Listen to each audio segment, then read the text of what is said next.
عقل مندوں کے لیے ایک زبردست مثال. ہم تربوز خریدتے ہیں، واٹر میلن.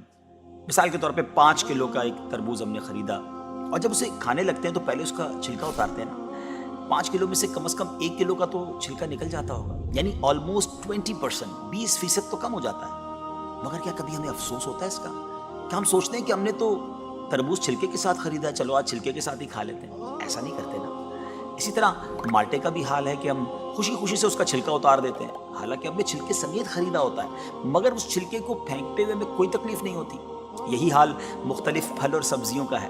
اچھا، ہم چکن بھی تو خریدتے ہیں، زندہ ثابت، اسی کو تولتے ہیں، تلواتے ہیں، پیسے دیتے ہیں، مگر جب کھانے کی باری آتی ہے، پکانے کی باری آتی ہے تو اس کے بال، اس کی خال، اس کی آلائشیں نکل جاتی ہیں، تو ویٹ تو کم ہو جاتا ہے، مگر کبھی اس پر دکھ ہوتا ہے؟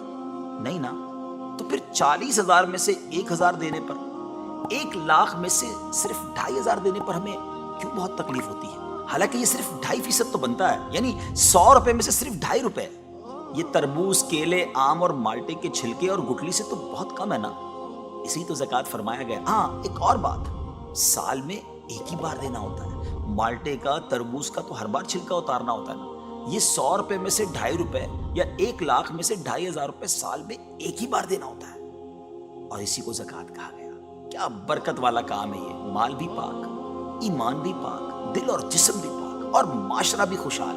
اتنی معمولی رقم، یعنی 40 روپے میں سے صرف 1 روپے، اور فائدے کتنے زیادہ، اجر کتنا زیادہ، برکت کتنی زیادہ. تو اب اپنی زکوٰۃ ہم نے پوری دینی ہے. اپنی زکوٰۃ اپنی دعوت اسلامی کو دیجیے، اور دین متین کی خدمت میں اپنا حصہ ڈالیے. اگر آپ اپنے مال کو سیکیور کرنا چاہتے ہیں نا، آئیے ایک اور حدیث سن لیجیے. نبی پاک علیہ الصلوۃ والسلام فرماتے ہیں، خشکی اور تری میں جو مال بھی ہلاک ہوتا ہے وہ زکوٰۃ نہ دینے کی وجہ سے ہوتا ہے. زکوٰۃ روک لینے والا قیامت کے دن جہنم میں ہوگا. اللہ کریم